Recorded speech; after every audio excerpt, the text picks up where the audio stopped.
quelles sont les conclusions de cet audit? Il fait d'abord le point exact sur la dette de l'UMP.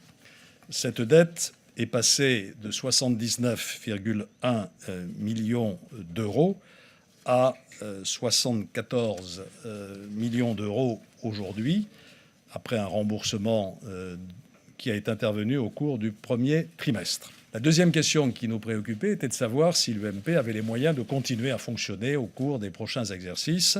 La réponse est oui, à condition de remplir un certain nombre d'exigences qui vont être évidemment fortes. Deuxième condition pour faire en sorte que l'UMP puisse fonctionner convenablement dans les années qui viennent, nous avons des économies à faire.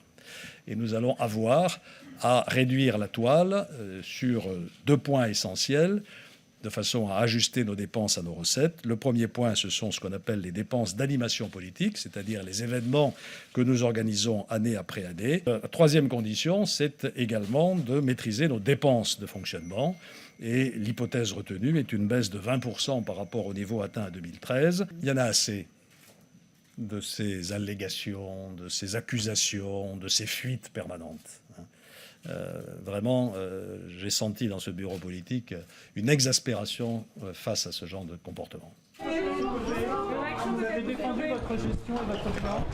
Et la vérité l'a montré très clairement. Oui. Effectivement.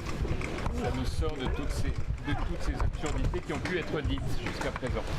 Ce qui est sûr aujourd'hui, c'est que le parti est viable. Voilà, c'est tout. Je crois qu'il y a un actif qui est cet immeuble où vous êtes aujourd'hui. D'autre part, il y a plus de 140 000 militants. Et d'autre part, l'audit qui a été présenté montre que la situation est sera difficile, mais tout à fait viable.